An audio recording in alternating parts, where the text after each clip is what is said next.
सिंहासन के साफ होने के बाद राजा भोज पहले दिन से ही सिंहासन पर बैठने के लिए उत्सुक थे। जब पहले दिन राजा भोज ने सिंहासन पर बैठने की कोशिश की, तभी सिंहासन से पहली पुतली रत्नमंजरी प्रकट हुई।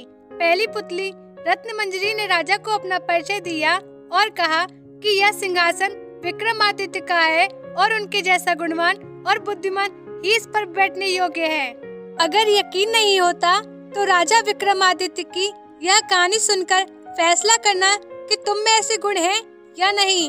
इतना कहने के बाद पहली पुतली रत्नमंजरी राजा भोज को कहानी सुनाना शुरू किया। एक बार की बात है, अम्बावती नाम का एक राज्य था। वहाँ के राजा धर्मसेन ने 4 वर्णों की स्त्रियों से 4 शादियाँ की थी। पहली स्त्री ब्राह्मण थी, दूसरी स्त्री क्षत्रिय और तीसरी वैश्य और चौथी शूद्र थी। ब्राह्मण स्त्री से हुए पुत्र का नाम ब्राह्मणीत था। क्षत्राणी से उन्हें 3 पुत्र हुए थे, जिनके नाम थे शंख, विक्रमादित्य और भर्तहरि। वैश्य पत्नी से हुए पुत्र का नाम चंद्र था और शूद्राणी के बेटे का नाम धनवतारी था।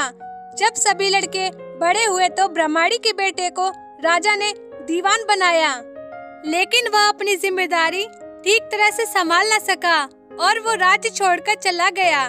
कुछ वक्त तक वो कई जगहों में भटका और फिर वह धारानगरी नाम के राज्य में पहुंचा और वहां उसे एक अच्छा ओहदा मिला। लेकिन एक दिन उसने वहां के राजा को मार दिया और खुद राजा बन गया। कुछ वक्त बाद उसने उज्जैन आने का फैसला किया, लेकिन उज्जैन पहुंचते ही उसकी मौत हो गई। उसके बाद क्षत्राणी के बेटे शंख को लगा कि उसके पिता विक्रमादित्य को राज्य का राजा बना सकते हैं। ऐसे में उसने अपने सोते हुए पिता पर हमला कर उसे मार डाला और खुद को राजा घोषित कर दिया।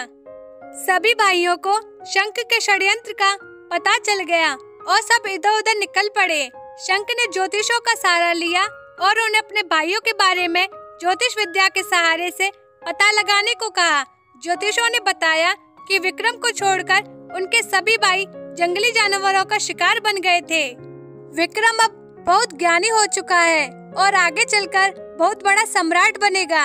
यह सुनकर शंख को बहुत चिंता होने लगी और उसने विक्रम को मारने की योजना बनाई। शंख के मंत्रियों ने विक्रम को ढूंढ निकाला और शंख को इसकी जानकारी दी। शंख ने एक तांत्रिक के साथ विक्रम को मारने की योजना बनाई। उसने तांत्रिक से कहा कि वो विक्रम को काली की आराधना की बात बताए और उसे सिर झुकाकर काली की पूजा करने को कहे। जैसे ही विक्रम गर्दन झुकाएगा तो वो उसकी गर्दन काट देगा। तांत्रिक विक्रम के पास गया और उसने शंख के कहे अनुसार विक्रम को काली की आराधना के लिए सिर झुकाने को कहा। शंख भी वहाँ छिपा बैठा था। विक्रम ने खतरा महसूस कर लिया था। उसने तांत्रिक को सिर झुकाने की विधि बताने को कहा और तांत्रिक जैसे ही झुका, शंख उसे विक्रम समझकर उसकी गर्दन काट दी। इतने में विक्रमादित्य ने शंख के हाथ से तलवार लेकर उसकी भी गर्दन काट दी और अपने पिता की हत्या का बदला ले लिया। फिर विक्रमादित्य राजा बने और अपने राज्य और प्रजा का पूरा ध्यान रखने लगे। हर तरफ उनकी जय जयकार होने लगी। एक दिन राजा विक्रमादित्य शिकार करने जंगल गए। उस जंगल में जाने के बाद राजा विक्रमादित्य को बाहर निकलने का कोई रास्ता नहीं दिख रहा था। इतने में उनकी नजर एक खूबसूरत महल पर पड़ी। वो अपने घोड़े पर सवार होकर उस महल में पहुँचे। वो महल राजा बाहुबल का था। राजा विक्रम जैसे ही वहाँ पहुँचे तो वहाँ के दीवान ने राजा विक्रमादित्य को कहा कि वो बहुत मशहूर राजा बनेंगे, लेकिन उसके लिए राजा बाहुबल को उनका राज तिलक करना होगा। साथ ही उसने यह भी कहा कि राजा बाहुबल बहुत दानी है और जैसे ही विक्रमादित्य को मौका मिले वो राजा से स्वर्ण जड़ित सिंहासन मांग ले। यह स्वर्ण जड़ित सिंहासन भगवान शंकर ने राजा को भेंट में दिया था। वह सिंहासन राजा विक्रमादित्य को सम्राट बना सकता है। राजा बाहुबल ने विक्रमादित्य का अतिथि सत्कार और राज तिलक किया। इस दौरान विक्रमादित्य ने सिंहासन की मांग की और राजा बाहुबल ने विक्रमादित्य को उसका सही हकदार समझते हुए बिना संकोच के सिंहासन दे दिया। कुछ दिनों तक बाहुबल के महल में रहने के बाद राजा विक्रमादित्य सिंहासन लेकर अपने राज्य वापस आ गए। सिंहासन की बात दूर दूर तक फैल गई। हर कोई राजा विक्रमादित्य को बधाई दे रहा था।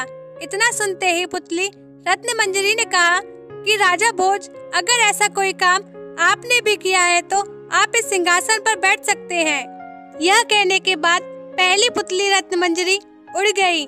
यह सुनकर राजा भोज ने उस दिन सिंहासन पर बैठने का फैसला टाल दिया और सोचा कि अगले दिन आऊंगा और सिंहासन पर बैठूंगा। कहानी से सीख। इस कहानी से यही सीख मिलती है कि कभी लालच नहीं करना चाहिए और दूसरों का बुरा नहीं सोचना चाहिए। जो दूसरों का बुरा चाहते हैं उनके साथ कभी अच्छा नहीं होता। दोस्तों, आपको कैसी लगी हमारी कहानी? कमेंट करके जरूर बताएं। वीडियो को लाइक और शेयर करना ना भूलें।